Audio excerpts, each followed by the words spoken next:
Y como os contaba, esta mesa, el título que tiene es El periodismo ante la desinformación, y para ello contamos con algunos de nuestros miembros ahora dedicados, después de mucho tiempo también dedicados al periodismo, a la investigación desde la academia, como son Álex Fernández Muerza, que estará por aquí, supongo.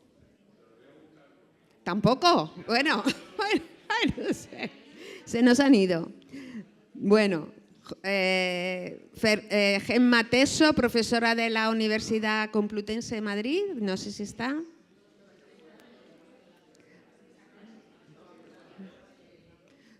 Bueno, vamos a esperar unos momentos porque pues no se deben haber dado cuenta de que les tocaba ahora la... Ah, que están... Ah, ya. Vale. Bueno, pues nada, pues a ver si aparecen los de la mesa redonda. Ah, vale, vale. Es que lo estaba mencionando, pero no aparece. No. Ya, pues bueno, da igual. Ahora empezamos. Bueno, pues esta mesa de periodismo, como decía, la coordina Maite Mercado, que ya está por aquí. Y participan en ella Álex Fernández Muerza, periodista y profesor de la Universidad del País Vasco, José Verón, periodista y profesor de la Universidad San Jorge, Gemma Teso, profesora de la Universidad Complutense de Madrid y coordinadora del Observatorio de la Comunicación del Cambio Climático. Así que nada, de aquí a un momento supongo que ya estáis por aquí, ¿vale? ¿Os sentáis? Sí, las presentaciones están aquí. Están por aquí, esto era así. Están. ¿Quién va primero? Gemma. ¿Y cuáles las otras? ¿Los sillones? Ah, bueno, claro. No creo, no sé. Gemma. Pues tendrá que... Sí, yo creo que sí. ¿Sí? ¿Este de lateral? Sí, bueno.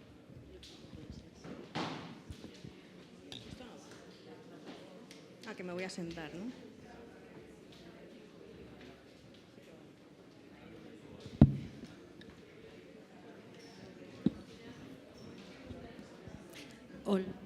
Hola, sí que está encendido. Bueno, buenas tardes ya casi. Como veis, nos ha pillado el toro porque estábamos fuera para ver cómo ordenábamos la mesa, pero nada, la tenemos más o menos organizada. Ya os ha presentado ya Rosa. Y yo quería simplemente deciros que esta mesa es un poco, no la continuación, pero bueno, como un extra respecto a la conferencia inaugural de esta mañana de Carlos Elías, ¿no? Porque es también la visión o lo que se hace desde la universidad, desde las facultades de periodismo y de comunicación, como antes ha reivindicado Carlos, que se podría pues convocar también proyectos, ayudas, etcétera, a la investigación en comunicación, porque en muchas ocasiones estamos trabajando para dar soluciones a muchos problemas, no solamente al de la desinformación, que por su propia naturaleza parece bastante adecuado que se analice desde las facultades de información o comunicación, sino también para el propio cambio climático, donde siempre se ve que hay muchos problemas respecto a la comunicación del cambio climático, ¿no?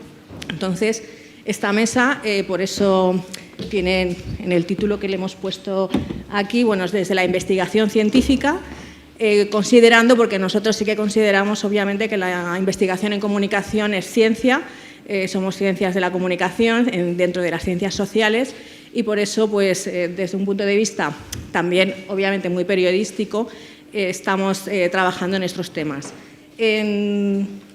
Aquí simplemente para contextualizar un poco la desinformación climática, Carlos ya ha contextualizado todo el problema de la desinformación que viene de antiguo, aunque ahora evidentemente se ha convertido en uno de los principales problemas en el mundo, no solamente en el tema climático, sino político en general, temas de salud, etcétera. Y aquí tenemos las principales narrativas que hay específicas sobre desinformación climática, ¿no? Que todos, bueno, conocéis. veis publicados en redes sociales, pero no solo en redes sociales, también en medios de comunicación, digamos, convencionales, que se dejan arrastrar o, bueno, luego ya veremos si rectificamos o no, y se publican muchas de estas informaciones que después Maldita, Neutral, Verifica, bueno, las plataformas de verificación, evidentemente contrastan y lo niegan, ¿no? O sea, hacen la confirmación de la realidad, pero como han dicho también antes, quien lee Neutral o Maldita o quien la sigue en las redes, pues la seguimos nosotros, los que estamos aquí, y de hecho muchos artículos se hacen ahora a partir de todos los bulos que se publican, o sea, que se desmienten en Verifica, bueno, en todos los verificadores. Entonces ahí tenéis las típicas narrativas, que obviamente no son españolas, son narrativas globales, desde las más negacionistas, 100%, el cambio climático antropogénico no existe, es natural, hasta luego las que ya van más por las soluciones no funcionan, es un complot pues con intereses económicos de algunos, van contra la Agenda 2030, que bueno, ya está, tendrán que ahora hacer contra la Agenda 2050 o algo, porque ya estamos llegando, habrá que actualizar esas narrativas, ¿no? Y son ataques casi siempre a la ciencia, ¿no? Como hemos visto aquí en la mesa anterior contra EMET, que ahora vamos a ver también datos concretos, cómo se niega esa ciencia y se pone en duda pues, el consenso científico y la verdad de esos datos, ¿no? Entonces, para hablar un poco, bueno, poner datos y bueno, demostraros bueno, qué se hace, cómo se analiza la comunicación del cambio climático en relación con la desinformación, vamos a empezar con la profesora Gemma Teso, que es profesora en la Facultad de Periodismo de la Facultad de Ciencias de la Información de la Universidad Complutense, y además dirige el Observatorio de Comunicación del Cambio Climático, en el que se elabora cada año un informe sobre cómo se comunica el cambio climático en medios, en televisión, en radio y bueno, se hacía en X y ahora pues igual cambiamos de red social, pero se analiza un análisis cuantitativo de miles de informaciones para destacar pues, bueno, muchos aspectos. Y tenemos algunas variables relacionadas con la desinformación, el negacionismo, etc. Entonces, nada, sin más, va a empezar Gemma, le paso el mando de las diapos. El micro, ¿no? No sé si... Buenas tardes a todos y a todas, gracias a los compañeros y a las compañeras que han organizado desde APIA este congreso tan fantástico que nos reúne hoy aquí para hablar de un problema que es un problema de la sociedad en general y que afecta a la comunicación de temas tan importantes como el cambio climático en particular. Bueno, yo estoy aquí en representación de 15 investigadores e investigadoras de 7 universidades distintas. Hay algunos de ellos en la sala, como es la propia profesora Marte Mercado de la Universidad de Valencia o el profesor Carlos Lozano de la Universidad Rey Juan Carlos, que están también aquí con nosotros, pero somos un grupo de investigadores preocupados y ocupados en la investigación de la comunicación ambiental, especialmente la comunicación del cambio climático. Este observatorio, no he introducido ninguna diapositiva sobre la metodología, lo voy a contar muy brevemente porque tenemos muy poco tiempo. Desde el observatorio trabajamos en varios proyectos y desde varios enfoques, tanto cuantitativos como cualitativos. Pero nos parece importantísimo llevar a cabo o tener una visión general de lo que se está haciendo desde lo que llamamos un enfoque nomotético, es decir, ver la generalidad de la comunicación de la crisis climática en todos los soportes. Y cuando hablamos de todos los soportes estamos hablando de medios convencionales de radiodifusión, radio y televisión, estamos hablando de prensa convencional, estamos hablando también de Internet. Y en Internet, por ejemplo, en la muestra de los años 2023-2024 tenemos más de 350 medios, entre 350 y 400 suelen caer en las muestras anuales. Hablamos de una muestra de carácter probabilístico, trabajamos con un margen de error entre 4,5 o 5% como máximo y esta muestra lo que nos asegura es una representatividad desde el punto de vista estadístico de los datos, ¿vale? Hay otros tipos de representatividad, la estructura estructural. Nosotros aquí manejamos la representatividad estadística. Con lo cual, lo que estamos viendo ahora mismo en las pantallas son los resultados del análisis del año 2023 y del año 2024. Estos datos están contenidos en el informe quinto y sexto del observatorio, que son informes que tienen muchísimas páginas y que les invito a descargarse, o bien de la Fundación Ecología y Desarrollo, con la cual colaboramos para hacer todo este trabajo y la transferencia del conocimiento, y también están en la página del propio Observatorio de la Comunicación del Cambio Climático. Trabajamos con un gran número de variables porque la comunicación es muy compleja. Nada de lo que estamos viendo, de este fenómeno también de la desinformación que afecta a la comunicación, es atribuible a un solo factor, sino que trabajamos con un conjunto de factores. Nosotros operacionalizamos esa realidad para convertir esos factores en variables de investigación y a partir de ahí tener datos. Hemos extraído solamente los datos de 5 variables para traer hoy aquí, pero que nos parecían unas variables que eran relevantes. Por ejemplo, las fuentes de información que se manejan. En este caso, lo que vemos es el número de fuentes. Observamos que, en general, tanto en el año 2023 como en el año 2024 encontramos, no veo bien el gráfico desde aquí, por eso he tomado unas notas, lo voy a comentar, encontramos que 2/3 partes de las informaciones analizadas, estamos hablando de una muestra de aproximadamente 4.000 unidades, en las que el cambio climático es el tema principal en unas 2.800 repartidas entre estos 2 años, encontramos eso, que aproximadamente el 70%, 2/3 partes, entre 2/3 partes y el 70%, solamente tienen una fuente de información. Esto hay grandes diferencias en soportes y en medios. Por ejemplo, la prensa suele tener, o los medios especializados, los periodistas especializados de medios tradicionales suelen contar con 2, 3 más fuentes, pero estamos viendo una perspectiva cuantitativa, general, ¿vale? Entonces, vemos que la mayor parte solamente tienen una fuente de información, en torno al 20%, 2 fuentes o más, y en torno a un 10%, pues reproducen, por ejemplo, notas de prensa o cualquier otro tipo de información sin ninguna fuente. ¿Qué nos encontramos en este caso en cuanto a las características de estas fuentes de información? En los medios de radiodifusión, tanto en 2023 como en 2024, encontramos que las principales fuentes son las fuentes científicas y las fuentes periodísticas, mientras que en la prensa, en el online, los medios tradicionales tienen un gran peso, además de las anteriores, las fuentes económicas. Ponemos el acento y nos fijamos especialmente en Twitter. En el año 2023, en Twitter fueron predominantes las fuentes científicas y periodísticas, mientras que en el año 2024, y atención a este dato, observamos un ascenso de las fuentes políticas. Y esto es un hecho relevante. El número de declaraciones, las fuentes de información que se citan en cualquiera de las informaciones pueden ser desde informes científicos, puede ser el acontecer o pueden ser lo que llamamos los declarantes, es decir, preguntar y reproducir esa declaración dentro de la información. Normalmente nos encontramos con que la mayor parte de las informaciones, aproximadamente en torno al 42%, solo contienen una declaración y del 25 al 30% o no consta la declaración o el número de declaraciones es 0. Es decir, hay una coincidencia entre el número de fuente, ¿vale?, la prevalencia de una única fuente y la prevalencia también de 1 o 0 declaraciones.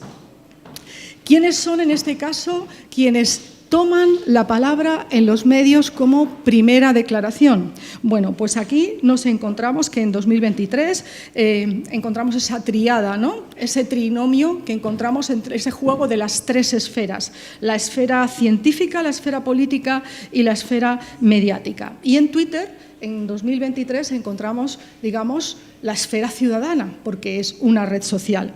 Pero ¿qué pasa en 2024? En 2024, en Twitter, encontramos que en la muestra las declaraciones o el protagonismo de los políticos se sitúa incluso por delante casi de la esfera ciudadana. No por delante, pero se incrementa bastante la esfera política. Una de las semanas de seguimiento de Twitter en el año 2023 coincidió con el fenómeno de las tractoradas. ¿Recuerdan las tractoradas? Pues mientras que, por ejemplo, los agricultores apenas tienen voz en los medios de comunicación, tienen un protagonismo bastante elevado en Twitter y además gran parte de la conflictividad asociada a las tractoradas es utilizado o es argumentado desde posiciones de extrema derecha, ¿no? Es utilizado esta problemática y encontramos ahí el despegue, ¿no?, de declaraciones desde la esfera política. A continuación, tenemos un gráfico donde podemos ver datos sobre el tipo de negacionismo que encontramos en cada uno de estos soportes. Decimos que la desinformación y el negacionismo son dos fenómenos que se retroalimentan, y es que, por supuesto, el negacionismo forma parte de la desinformación y, desde luego, un contexto de desinformación o que favorece la desinformación hace crecer el negacionismo también. Por eso consideramos que son dos fenómenos que se retroalimentan. En el año 2023 nos encontramos que el negacionismo en los medios está en torno a un 6%, en algunos un poquito más bajo, en otros supera ligeramente el 6%, pero podemos situar ese promedio. Mientras que el negacionismo en Twitter estaba en una cifra del 27%. Si nos vamos... ya en el año 2023, perdón, he introducido esta diapositiva, decíamos, y esto está copiado literalmente del quinto informe, decíamos que observamos una tendencia preocupante al incremento del negacionismo y al uso de la red social Twitter para la polarización en torno a asuntos como la crisis climática o la Agenda 2030. Aquí tenemos una imagen que no es de Twitter, sino que es de Facebook, ¿vale? Es una cuenta que se llama Repentinitis Climática, evidentemente es una cuenta negacionista absolutamente, y observarán el dibujo de la rana, ¿vale? Hay una rana verde, por si no lo saben, imagino que alguien sí, el icono de la rana, ¿vale? Bueno, no lo puedo señalar, no soy capaz de llegar, pero bueno, se ve ahí una pequeña ranita, Truth Social, bien.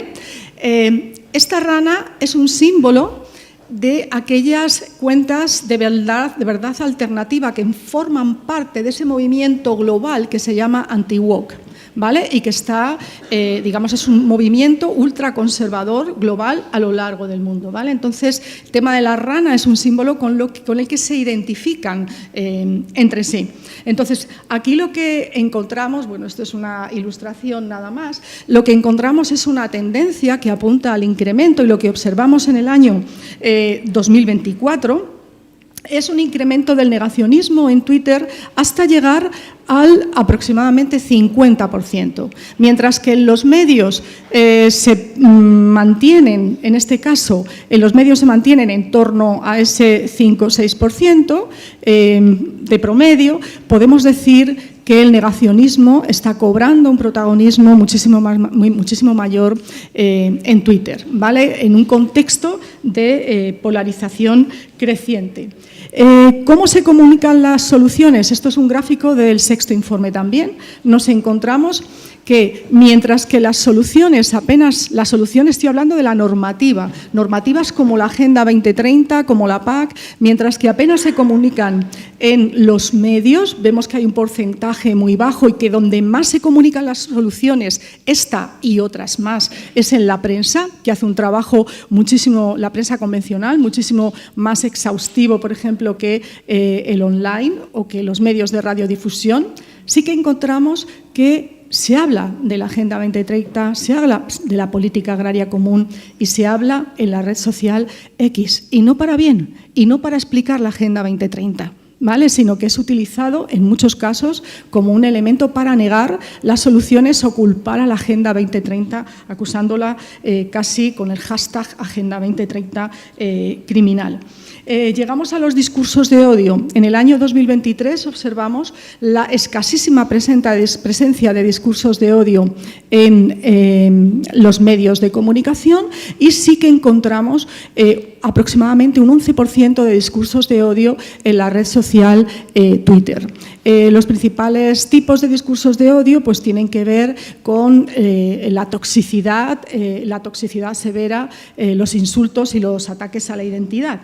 Y vemos en el año 2024 cómo esos discursos de odio han crecido en Twitter y hemos pasado de ese 11% a aproximadamente un 18%, siendo también los principales tipos de discursos de odio el lenguaje tóxico y la toxicidad severa. Y en eso estamos. En eso trabajamos, damos alguna serie de datos que nos permiten ver cómo, digamos, existe un incremento del negacionismo en la red social, un incremento de los mensajes de odio, un incremento de la polarización, que está vinculado también al incremento de la polarización política en el mensaje y en el contenido, sobre todo que se publica en las redes sociales y que cubren temas, asuntos que son difíciles de entender, difíciles de explicar y donde los medios están dejando, por así decir, un gran hueco, ¿no?, a la hora de comunicar. Nada más. Muchas gracias. Estamos preparando ya el siguiente informe.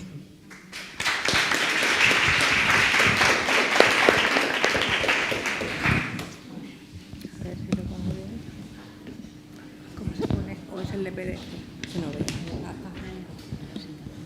Bueno, pues ahora seguimos con Àlex Fernández Muerza, que creo que casi todos le conocéis, periodista y también ahora colega universitario, es profesor de periodismo en el Departamento de Periodismo de la Facultad de Comunicación.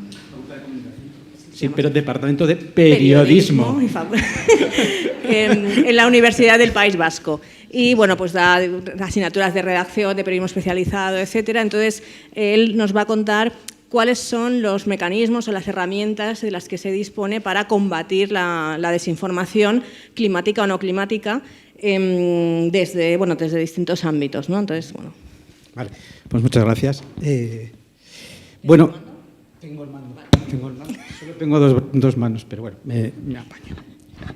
Bueno, yo lo que he hecho básicamente desde el mundo de la academia es, básicamente me he fijado en las principales investigaciones que se han hecho en torno a la desinformación y en concreto, al cambio climático, a la ciencia y demás, y he sacado a partir de ahí pues unas conclusiones de, un poco consenso de lo que el mundo académico consideramos que son esas medidas o esos protagonistas que luchan contra la desinformación.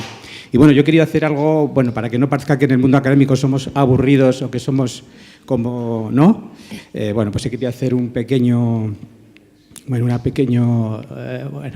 analogía con el mundo de los cómics y, he presentado quiénes son estos héroes o superhéroes que luchan contra la desinformación.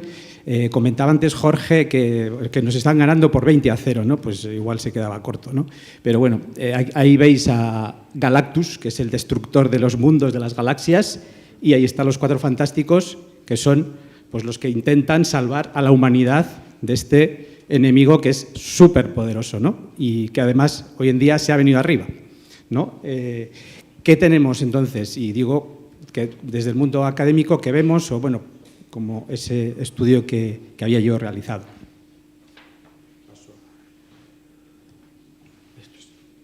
Pues esos cuatro fantásticos son, en primer lugar, el periodismo. No es ninguno más importante que otro, ¿eh? Lo que sí es verdad es que es un trabajo en equipo. Cada uno por sí mismo, un superhéroe solo, no puede combatir a Galactus. Necesita a los cuatro. Necesitamos el equipo, los cuatro, que trabajen conjuntamente para hacerle frente, ya no vencer, porque eso es muy complicado, pero por lo menos hacerle frente y que no haga la destrucción masiva de la humanidad. Entonces, el periodismo, pues, ¿a qué conclusión llegamos? Pues que es más necesario que nunca, ya Carlos lo ha comentado, no me voy a extender. En este contexto de desinformación, y sí me gustaría introducir o recordar que en castellano tenemos una palabra, paparrucha, que fake news. Ya sé que en el contexto académico el fake news sirve para, de forma técnica, identificar diferentes tipos de... Bueno, pero en el lenguaje llano, pues ¿por qué? Yo reivindico el uso de la paparrucha, ¿no? Que es súper sonoro, ¿no? Paparrucha. ¿Por qué fake news teniendo paparrucha? Bueno, pues eso. Paparrucha, bulo también nos sirve, ¿vale? Claro, ¿pero qué es periodismo? Bueno, básicamente, ¿qué es periodismo? Informar, digo porque igual en algunos sitios se ha olvidado lo que es eso del periodismo. Informar con hechos, informar de forma honesta, objetiva, con objetividad, no, eso no existe. Honestidad, con honestidad sí. Interpretar una realidad compleja que ayude a la sociedad a entender esa realidad cada vez más compleja. ¿Qué es también el periodismo? Investigar y sacar a la luz eso que los poderosos y otras personas no quieren que se sepa, que se busca enemigos, lógicamente, pero que es más necesario que nunca, ¿no? Y ese periodismo que también utiliza la inteligencia artificial y lo que haga falta. Son herramientas que tenemos a nuestra disposición, se van a utilizar. Galactus lo está utilizando, pues vamos a utilizar nosotros también esas herramientas, esas armas para defender y para contraatacar si podemos, ¿no? Aquí vale todo. O sea, aquí es la guerra, aquí vale todo. En concreto, además, el periodismo científico y el ambiental. Son, en este contexto, pues más no os voy a convencer porque ya estáis convencidos, pero es verdad que el periodismo científico, la ciencia del periodismo, también lo ha comentado Carlos, no me voy a explayar, y sí que hay que utilizar pues todas las herramientas narrativas, medios, formatos, para llegar sobre todo a los jóvenes y a las jóvenes, que son hoy en día pues las que nos están dejando alarmados, entre comillas, de que ahora parece que son más reaccionarios, no creen en la ciencia, no creen en nada, pasan de todo. Y bueno, podríamos hablar como profesores sufridores de nuestros alumnados, pero bueno, vamos a ser positivo. Y también hay gente maja y jóvenes. El bosque crece, eso, me gusta mucho esa metáfora. Segundo, fantástico, la verificación de datos. Fact-checking, también se utiliza verificación de datos. Fact-checking, bueno, pues eso. ¿Qué es el fact-checking? Que igual hay gente, a mis alumnos les digo qué es la verificación y no saben lo que es. Hay que explicárselo. ¿Qué es? Bueno, pues estas iniciativas detectan los bulos, las paparruchas, las desmontan y te explican esto es un bulo, etcétera, etcétera. Hoy en día hay muchas herramientas, se ha comentado, Maldita, Neutral, Verifica en Cataluña, no Verificat, F-Verifica, Verifica RTV. Es decir, hay cada vez más plataformas a nivel internacional, incluso ya han formado redes que trabajan conjuntamente y demás. Los bulos políticos son los que de sobra están, o sea, el Galactus es un Galactus político, que sobre todo tiene el mayor foco, pero bueno, hay otros bulos, que los científicos, por ejemplo, todo el tema del clima, de los desastres naturales, pues ahí también campan a sus anchas y, por ejemplo, pues Maldita creó una iniciativa específica, Maldita Ciencia, precisamente para combatir esos bulos científicos, ¿no? Tercer fantástico, la educación. La educación en general, la educación mediática, la educación digital, la científica. Lo bueno que tiene la educación es que ataca la desinformación en su origen. Desarrolla a la ciudadanía un pensamiento crítico, que pues parece que también es una cosa que se ha pasado de moda, que la gente ya no tiene pensamiento crítico. Bueno, pues es que es necesario. No es como una vacuna, es la vacuna que tenemos, o una de las vacunas que tenemos para luchar contra la desinformación, ¿no? Y ahí entonces, pues el profesorado, pero el profesorado de base, desde los más pequeñitos, de alumnos de primaria hasta la universidad, os asombraríais de cómo llegan a la universidad el alumnado en ciertos aspectos, desinformados e incluso en los de ciencias de la información.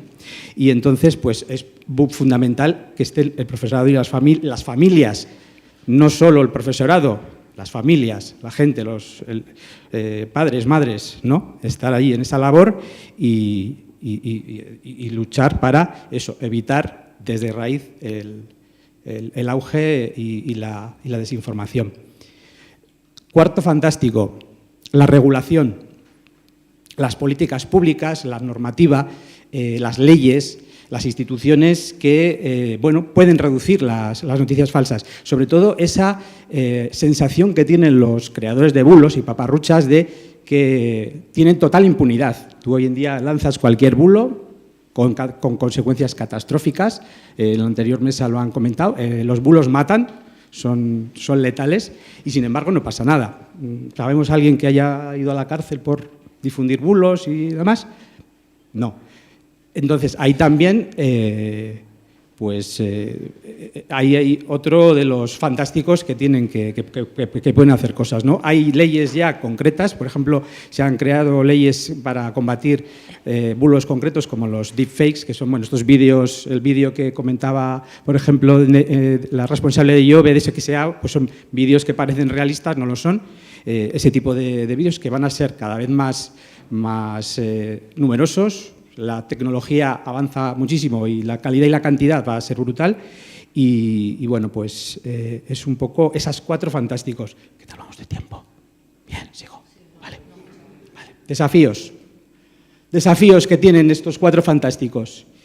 El periodismo, pues el periodismo tenemos que superar nuestras crisis, pero también nuestros complejos. Comentaba Carlos que nos tiramos, somos demasiado autocríticos y esto es nocivo para nosotros, nosotras, para la sociedad, ¿no?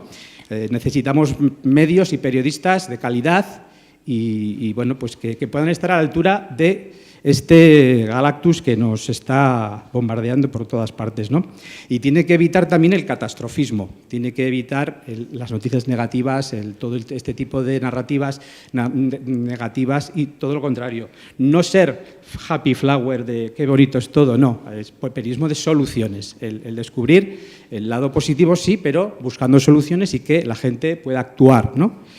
Y la verificación que tiene, qué desafíos tiene con qué desafíos tiene que luchar.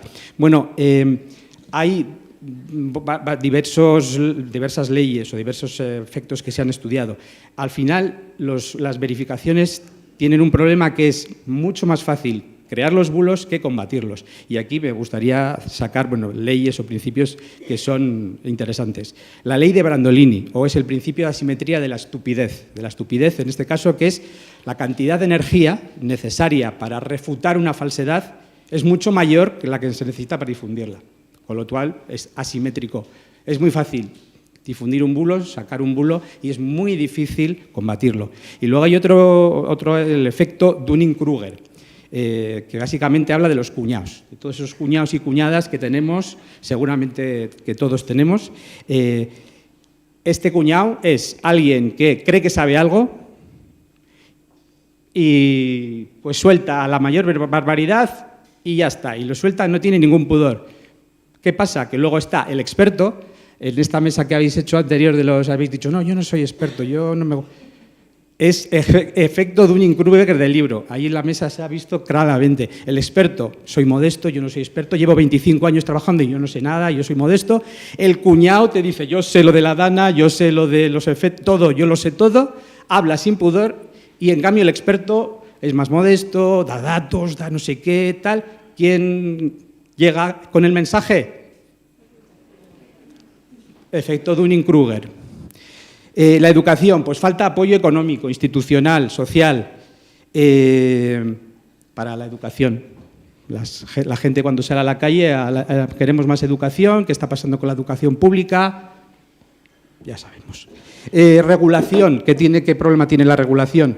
Bueno, pues que la tecnología, las estrategias que usan los desinformadores va mucho más rápida que la normativa, que la capacidad de generar normas.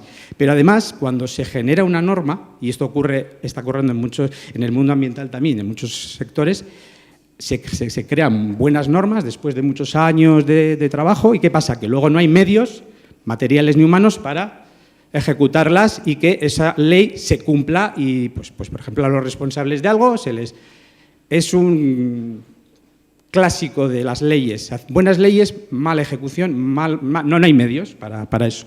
Y también es un problema la regulación que, claro, ahí entra en contacto, en choque con la libertad de expresión. Si regulamos, si hay un gobierno que dice, no, yo voy a hacer aquí una regulación de las normas y del periodismo, yo voy a ser aquí el que, por el bien de la ciudadanía, para cortar bulos, ya, pero si el gobierno realmente va, qué bulos son, sí, qué bulos no, pues es muy peligroso, ¿eh? Entonces, cuidado con la regulación, toda la regulación. Por tanto, como conclusión, cada uno de estos 4 fantásticos tiene que luchar en equipo y, aún así, aunque tenemos un enemigo superpoderoso, que es este Galácticos de la desinformación, pues tenemos que seguir luchando y aún así, a veces, los 4 fantásticos consiguen pues logros importantes, ¿no? Y muchas gracias.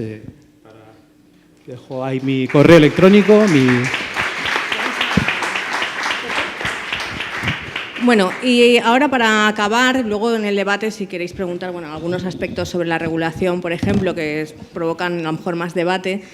Tenemos a Pepe Verón, que también creo que conocéis la mayoría, periodista ambiental de Apia Clásico, y también ahora profesor, es el director de periodismo de la Facultad de Comunicación y Ciencias Sociales de la Universidad San Jorge de Zaragoza, y él va a concretar iniciativas que se están haciendo desde la universidad, bueno, en las que está involucrado, en cuanto a la alfabetización mediática, ¿no? Que sería uno de los 4 fantásticos de Alex, pues bueno, cómo se concretan en esas iniciativas que están llevando pues en institutos, bueno, en distintos ámbitos educativos, y nos lo va a contar Pepe. Bueno, pues muchas gracias, Maite. Gracias a todos. Yo estoy completamente de acuerdo con todo lo que se está diciendo aquí. Creo que hemos tenido un aterrizaje estupendo. Muchas gracias, Carlos. Y bueno, en realidad las iniciativas que se están desarrollando son una excusa para hablar sobre todo esto. Y antes de empezar, yo sí que quería hacer la reflexión de que hay una estrategia contra la desinformación, hay una estrategia europea, hay una estrategia española, pero son estrategias que se están enfocando de manera, en mi opinión, completamente equivocada. No porque nos estén atacando partes y problemas que generan la desinformación, sino porque nos están ignorando otros. Estamos atacando la desinformación como un problema de seguridad nacional. Y es un problema de seguridad nacional, pero no solo es un problema de seguridad nacional. Yo creo que nuestra estupenda conferencia inaugural nos lo ha dejado muy claro. Es un problema social mucho más profundo que una cuestión de mera seguridad nacional. Hay leyes, lo ha comentado ahora Alex, hay leyes en función de esto y también de otro pensamiento. ¿Es un problema para la industria de la comunicación? ¿Es un problema para la industria de la comunicación? Seguro, pero el problema no es solo de la industria de la comunicación. O la industria de la comunicación no va a conseguir parar este problema solo con ciertas leyes o ciertas normas. Esto es algo mucho, mucho más profundo. Este tema, yo llegué de casualidad. Yo estoy en un grupo de investigación en la universidad que no trabajábamos esta cuestión. Pero resulta que un compañero, Antonio Elite, que está ahí, y yo, que además somos vecinos, cosas de la vida, tenemos hijos adolescentes y nos dimos cuenta de que había aquí un problema. Y fuimos al colegio de nuestros hijos, que es el mismo, y dimos unas charlitas sobre esto. Esto hace 5 años. Unas charlitas sobre esto. Y los profesores del colegio dijeron, oye, esto está muy bien. Y entonces nos empezamos a meter con el asunto y ahora mismo llevamos 154 charlas en muchos colegios. Ahora mismo llevamos más de 100, este año llegaremos a los 200 profesores de secundaria de 5 o 6 comunidades autónomas con los que estamos haciendo trabajo y formación directamente, porque ellos nos lo piden. Entonces, poquito a poco con esto empezamos a trabajar y empezamos a ver qué se estaba haciendo por ahí. Y bueno, esto que lo hacíamos a ratillos, como el que dice, pues empezó a coger fuerza. Ahí aparecen citadas Brenda y Belén, que son 2 jóvenes compañeras a las que engañamos para que nos acompañaran en esto y que ahora han defendido sus tesis doctorales La de Belén es específicamente sobre esto y la de Brenda lo toca tangencialmente, ¿no? Y estamos haciendo pues algunos artículos, ahí he puesto dos, que es para los que sois del gremio, por así decirlo, ya sabéis que al final esto se tiene que traducir ahí porque es un poco la forma que tienen de evaluarnos, ¿no? Pero esto es algo que empieza de manera casual y esta va siendo nuestra experiencia y esto es algo que está creciendo porque lo estamos viendo que bueno, a la vista está, ¿no?, todo lo que se va hablando esta mañana que tiene que ver. Entonces, ¿qué hemos hecho? Hemos radiografiado 30 iniciativas que ha habido en España en los últimos 5 años en relación con la desinformación. Estas iniciativas pues, han partido de fundaciones, asociaciones, algunas administraciones locales, alguna administración autonómica. Claro, ahí viene de todo, ¿no? Pues talleres, concursos, seminarios, hay un poco de todo. Hay no sé qué orden he puesto aquí, perdonad. Hay formatos, como decía, de todo tipo. Hay ejemplos, pues Aula Check, que va sobre bulos científicos, o Learn to Check, que tiene que ver con juegos relacionados con las fake news, como a través de la gamificación, pues cómo trabajar esto. Desenreda, que es un proyecto que empezó en Andalucía y luego siguió en Aragón y con el que colaboramos nosotros también, que tiene que ver con capacitar un poco a los alumnos de secundaria, o a uno de mayores con wifi, que también tiene que ver, es que Andalucía, alguna asociación de la prensa de Andalucía y de Aragón trabajamos mucho juntos, y también empezó en Andalucía, sigue en Aragón, y ahí vimos otro colectivo muy vulnerable, que son las personas mayores, ¿no? Porque estamos hablando todo el rato de la gente joven, pero no todos somos jóvenes. Entonces, la gente mayor tiene también aquí, pues, se creen los bulos muchísimo. Bueno, como todos, ni más ni menos. Entonces, lo que sí que hemos visto es que hay mucho compromiso por parte de los periodistas. O sea, nosotros nos lo creemos y muchas veces de manera altruista estamos trabajando en estas cuestiones, que hay imaginación y hay creatividad para trabajar esto, pero también vemos que todo esto son parches. Son parches, no hacemos más que poner tiritas. Hay una falta de coordinación, hay falta de continuidad, no se integra en el currículo de las materias ni de las distintas etapas educativas. Esto está todavía muy en mantillas, ¿no? Dentro de la desinformación hablábamos de la seguridad, ¿no? Seguridad nacional, se enfoca por ahí, pero se descuida muchas veces que hay otros impactos. La desinformación genera impactos a nivel individual y es verdad que la población joven es una población especialmente sensible a estos impactos individuales. Pues personas que tienen, pues que se ve comprometido su bienestar emocional o que tomamos cualquiera de nosotros una decisión errónea porque tenemos mala información, pues no tomamos la decisión correcta. Luego pues se ha hablado ya del tema de los sesgos de confirmación o de la pérdida de confianza. Esto de la pérdida de confianza en las instituciones es muy grave, pero también, los que estamos aquí, desde el punto de vista de la comunicación, hay una pérdida de confianza en los medios de comunicación. Es que hay 1/3 de la población, según el Digital News Report, que hacen otros colegas, si estuviera por aquí, bienvenido León, hablaría de esto, 1/3 de la población no es que se informe aquí o allá, es que no quiere informarse, no quiere saber nada, está saturadísima de información. 1/3, es mucha gente, ¿eh? Y hay 2/3 de los que sí se informan, hay 2/3 que prefieren, o casi 2/3, y esto va más hacia la gente joven, que prefieren las redes sociales a los medios de comunicación. Entonces, aquí hay mucho trabajo, ¿no? Desde el punto de vista social, pues ya hemos hablado de la erosión de la democracia, de la polarización, creo que se ha hablado de todo esto, y del tema de la crisis en emergencias, es decir, la desinformación agrava el caos. Esto se ha comentado antes y es un tema importante. Entonces, está claro que estamos haciendo cosas mal. Yo digo algunas, es decir, tampoco quiero sentar cátedra con esto. Yo no soy catedrático. Todavía.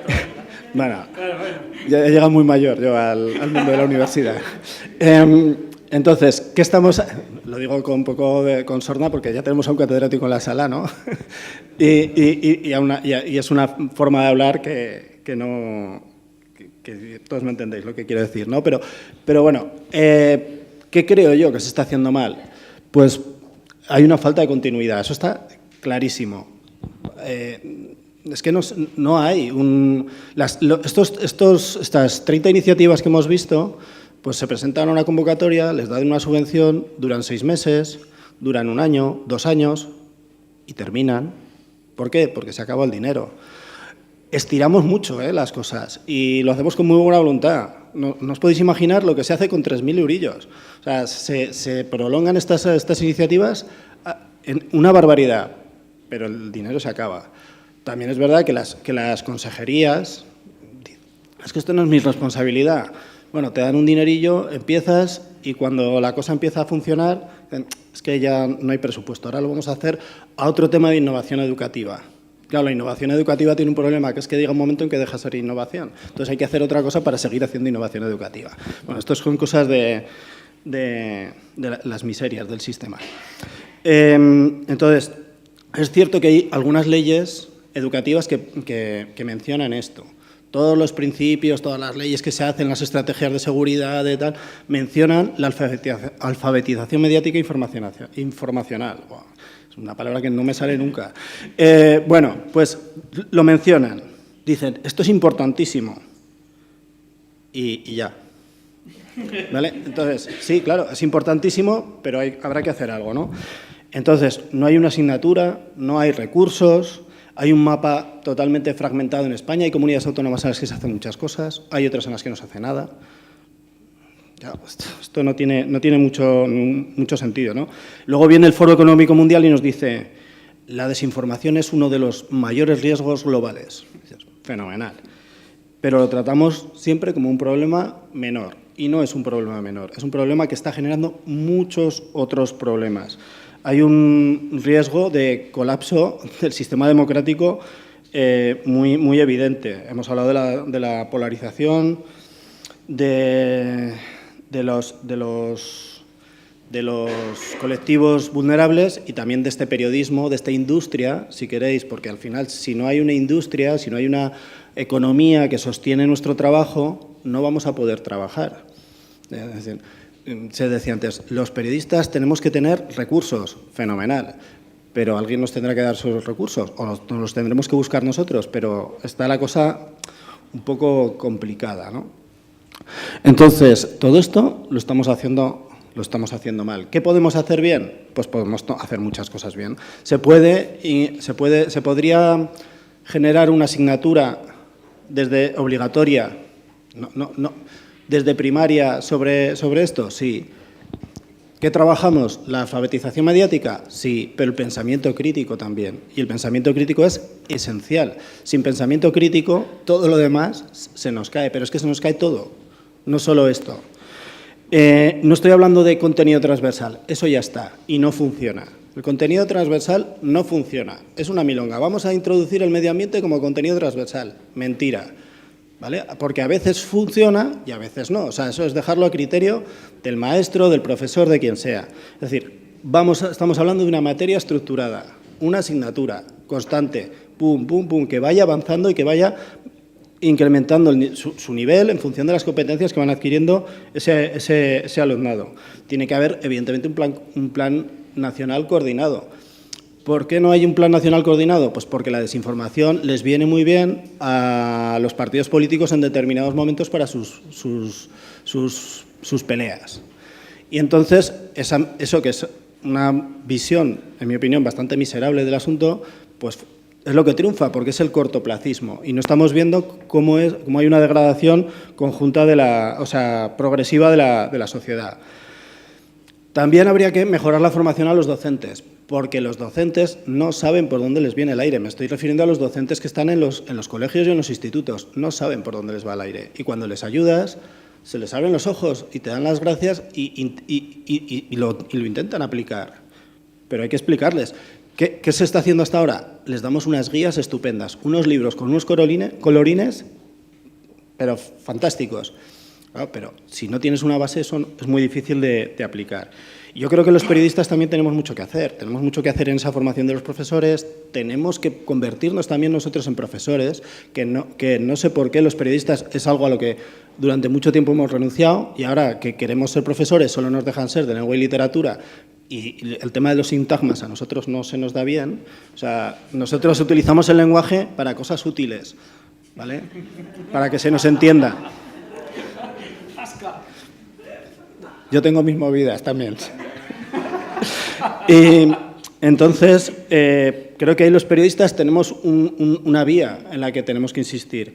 Pero, mientras tanto, pues podemos colaborar en talleres, podemos colaborar periodistas y medios de comunicación, en programas de responsabilidad social corporativa que deberían tener los medios de comunicación, que no tienen. Pues los medios de comunicación ven la paja en el ojo ajeno, pero no lo ven la viga en el propio. O sea, los medios de comunicación normalmente somos muy poco transparentes y no se trabaja en ese sentido.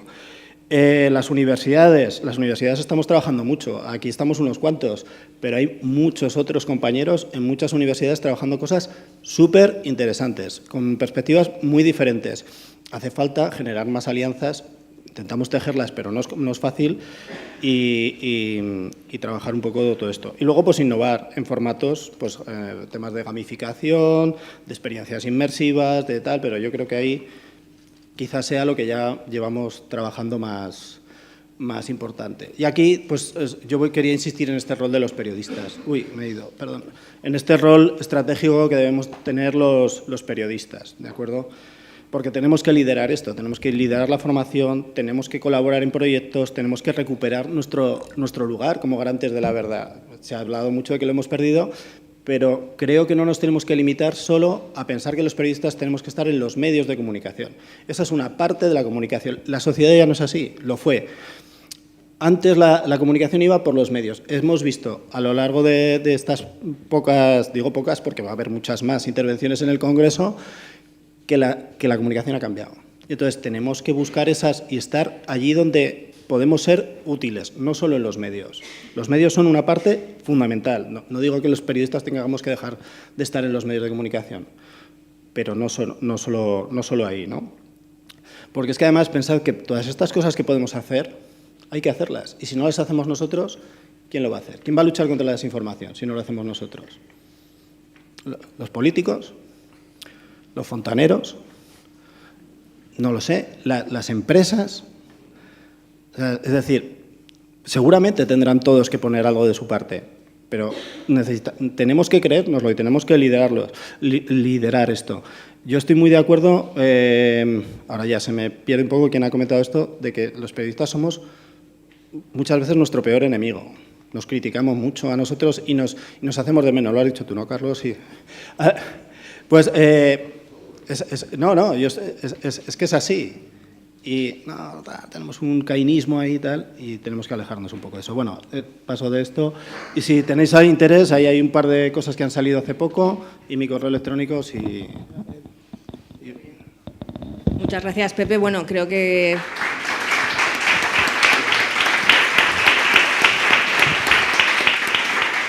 Nos quedan unos minutos para alguna pregunta. Yo me quedo con lo que has comentado, que bueno, creo que aquí estamos todos de acuerdo en que los periodistas tenemos que, a lo mejor eso, criticarnos menos y ponernos más en valor, ¿no? Como también se dice en otros ámbitos más allá de los medios. Yo que estoy en otros asuntos también, en proyectos de innovación sobre otros temas, a veces nos llaman agentes de prevención en desinformación, ¿no? Como usan en temas sanitarios, de agente de prevención de suicidios o no sé qué, pues un agente de prevención de desinformación en otros ámbitos. Y no sé si alguien tiene alguna pregunta. Rosa, vale.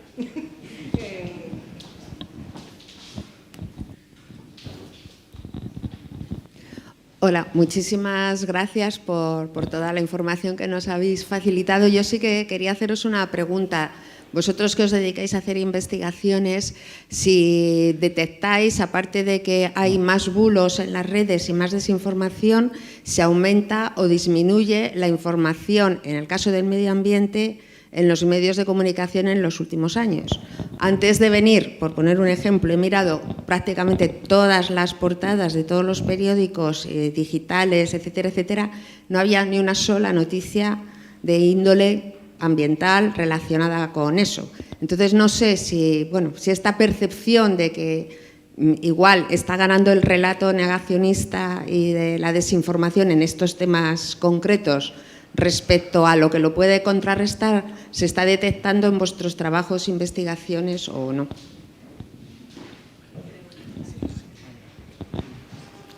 Bueno, muchas gracias por la pregunta. La cobertura de la información ambiental y más especialmente de la crisis climática, y cuando hablamos de crisis climática nos estamos refiriendo a cobertura de las causas, de los impactos y de las soluciones. Y ahí son 3 grandes categorías donde pueden intervenir muchísimos contenidos. La cobertura fue prácticamente lo que nos dice la historiografía que hemos dibujado entre todos los investigadores e investigadoras de la comunicación del cambio climático, fue prácticamente muy baja hasta mediados del año 2018, ¿vale? Que empezó a crecer no solamente en España, también en Europa y en el resto del mundo, ¿no? Ahí tuvo muchísimo tirón todo el activismo climático, todo el movimiento Fridays for Future, también toda la palanca que hizo en este caso la ciencia, unos impactos que cada vez eran más visibles, y podemos decir que la cobertura ha ido creciendo y tenemos una temática, la temática ambiental, que es transversal en muchos otros aspectos a cualquier otro tipo de información, sea de economía, de salud, etcétera, y que se ha venido sosteniendo, ¿vale? En un determinado umbral. Nosotros ya encontramos prácticamente contenidos ambientales en casi todos los diarios, las televisiones, las radios, ha entrado también en las tertulias de actualidad.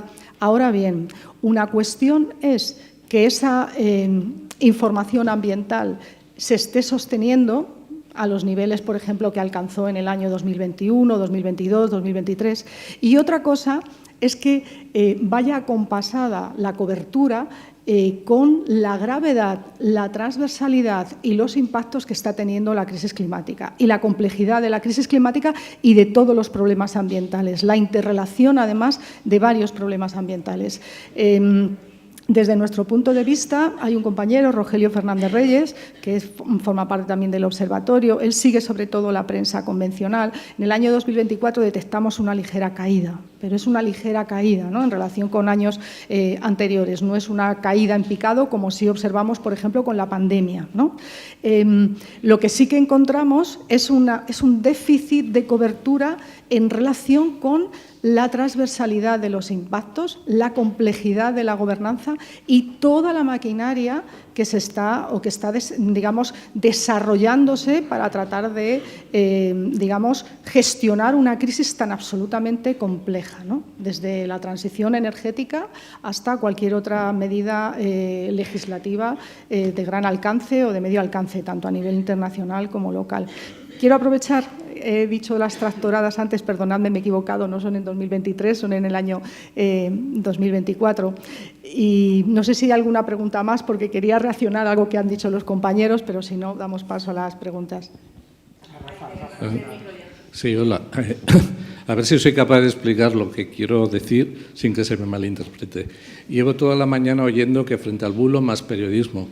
Pero claro, periodismo y periódicos todos llamamos a medios como The Objective, OK Diario, Libertad Digital.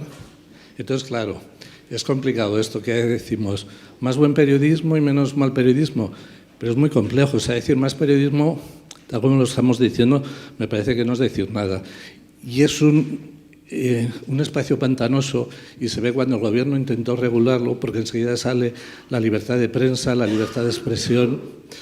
Estos medios que he dicho son directamente negacionistas del cambio climático, del genocidio en Palestina, y todos los llamamos periodistas, y no quiero meterme con compañeros, pero claro, luego vienen enseguida las empresas, las que ponen el dinero, y a donde ponen el dinero es solo donde hay masa de lectores, no miran más. No miran buen periodismo ni mal periodismo. Entonces todos hemos creado un bucle del que no sé si es tan sencillo salir.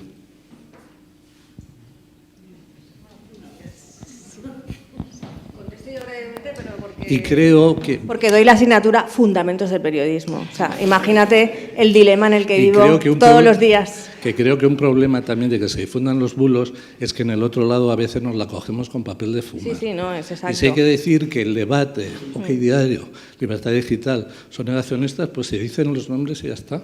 Si hay que decir que Teleayuso es Teleayuso y es negacionista y no es un medio, no es periodismo, pues se dice y ya está. Porque si no, siempre ganará el bulo. Sí, comparto que sí, que habría que haber puesto buen periodismo en todos los títulos para diferenciar, porque sí que en la universidad, por ejemplo, sí que distinguimos, o sea, porque ahí no nos ataca nadie en clase ni nada, entonces sí que hablamos de pseudomedios, o sea, nunca hablamos de estos medios que has comentado en la misma lista que los otros, y estamos continuamente acusando de malas prácticas, pero obviamente... Entonces entra la libertad de expresión, la libertad de prensa... Claro. Sí, sí, no, sí, es un problema de la industria de los medios, obviamente, no, porque hay muchos más temas en cuanto a cómo los medios, en este caso, no se critican como medios, ¿no? Y todos son iguales, y luego el conflicto de las asociaciones, las federaciones, el colegio profesional, o sea, es que cuando entramos en el ámbito de regulación, porque aquí en España no hay consejo audiovisual, o porque hay, bueno, eso ya son otros terrenos pantanosos periodísticos, ¿no? Que habría que, o para qué estamos las universidades de periodismo si luego no hace falta tener la licenciatura para, que eso es una batalla, para qué sirve la licenciatura si no te la piden, porque los medios tienen sus propios másters. No, muy rápido. Yo creo que no hay buen periodismo o mal periodismo, hay periodismo. Y ya. La definición, esas breves definiciones que he intentado dar antes, es otro que lo que es, no sé cómo calificarlo, pero periodismo solo, y con esa definición concreta.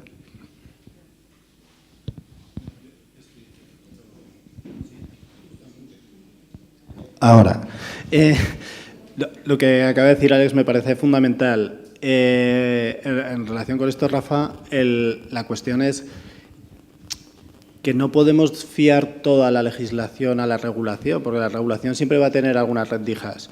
Y en un momento de tanta polarización política y de un momento político tan complicado, es muy difícil, además, poder regular esto con un cierto acuerdo político, ¿no? O sea, suficiente como para que esto pueda funcionar, porque si no, no va a funcionar.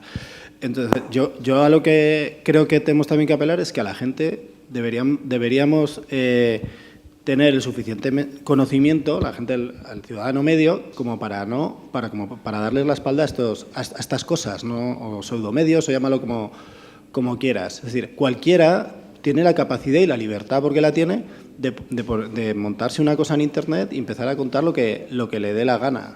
Evidentemente hay una serie de líneas que no puede traspasar, pero eso es muy difuso. Entonces, otra cuestión es que entremos en cómo se están sosteniendo esos medios. ¿Quién está detrás? ¿Quién mete el dinero? Si hay dinero público, si ese dinero público está bien empleado. Eso son otras cosas. Pero yo soy de la opinión, creo que a lo mejor soy todavía muy joven y romántico, en el sentido de que la gente debería darse cuenta de esto y darles la espalda. Pero para eso necesitamos que las personas estén bien formadas. Desde primaria falta más. Eso es.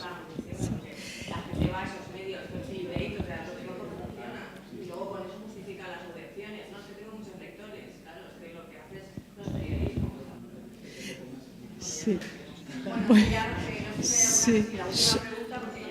Vale, al hilo de lo que estabais comentando del aumento progresivo de la actualidad medioambiental desde los últimos 7 o 8 años, yo he llegado un poco tarde y no sé si se ha comentado. ¿Habéis notado también una especialización, una formación, una mejora de los periodistas en materia ambiental, sin que fueran periodistas ambientales, que en otros momentos cubrían información local o económica o a lo mejor taurina, quién sabe? Pero si realmente esa información es cada vez más actual en las primeras páginas de los medios porque hay una especialización en los periodistas o porque el periodista se ha especializado porque el avance de esta sociedad impone que el medio ambiente esté entre las primeras prioridades políticas de los gestores. Gracias.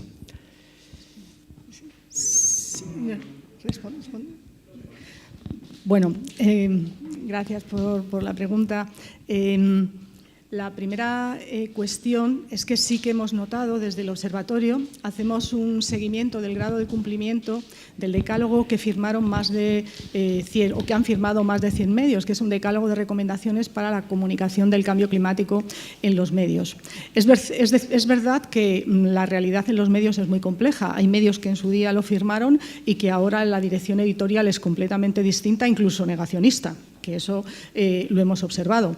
Pero bien es verdad que en líneas generales, desde un enfoque general, podemos ver una mejora en la comunicación. Por ejemplo, apenas se comunicaban las soluciones hace 8 o 10 años y ahora sí que encontramos un incremento y una mejora en la comunicación, en el periodismo de las soluciones. Encontramos que hay medios especializados, encontramos secciones temáticas que antes no estaban en los medios generalistas, encontramos un esfuerzo por parte de muchos medios también en la formación de periodismo, también a nivel local.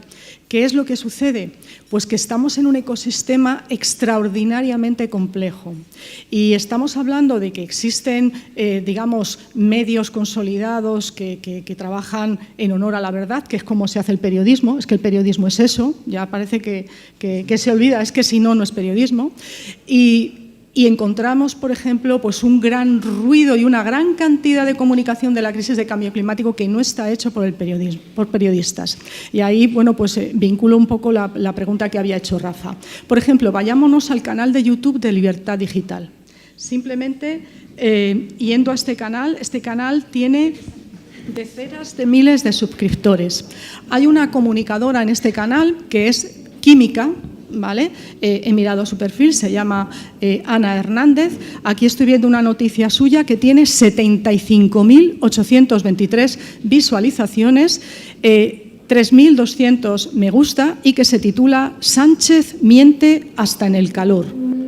Es decir, es una persona que supuestamente desde la ciencia, aunque sea química, está haciendo análisis, es decir, practicando un negacionismo interpretativo, por ejemplo, de los informes del IPCC o de las guías para comunicar, en este caso, el tema de las olas de calor, que existen y el Ministerio de Sanidad se ha puesto en ello.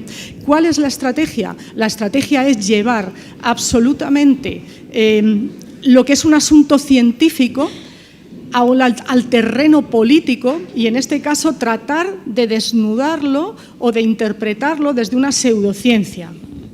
Entonces, claro, frente a esto que tiene 75.000 visualizaciones, los profesores, los académicos, investigamos y presentamos ponencias en congresos y hacemos charlas en colegios donde, con suerte, llegamos a alcanzar a unas pocas centenas o unas pocas miles de personas. Es decir, la maquinaria que hay detrás de la desinformación organizada tiene un impacto muy fuerte en la ciudadanía y está en las redes sociales. La investigación lo que nos dice es que si no hubiera sido por las redes sociales, no hubiera sido posible la salida de Gran Bretaña del Brexit. No hubiera sido posible que Donald Trump hubiera ganado las elecciones. Luego, ¿qué intereses hay detrás de que no haya una regulación en realidad en relación con estos asuntos, en este ecosistema digital tan complejo? ¿Por qué hay un enfrentamiento tan grande al hecho de que haya un registro de medios, como quiere la Comisión Nacional del Mercado de la Competencia en cumplimiento del Reglamento de Medios? ¿Por qué no se quiere que haya un registro de medios donde sepamos quién financia cada medio? Es que nos tenemos que cuestionar todos estos palos en las ruedas que en realidad hace muchísimo más difícil y más complejo que la desinformación se desarticule, porque es una desinformación organizada y estructurada con unos pilares muy sólidos dentro de un ecosistema que se ha construido así y que corresponde a unos intereses y que no se quiere desmontar, amparándose en otras muchas cosas. Este es un buen cierre, ¿no? Porque me parece que aquí ya tenemos que terminar y luego podemos seguir hablando en la comida de estos asuntos. Muchas gracias a todos por venir y gracias por escuchar.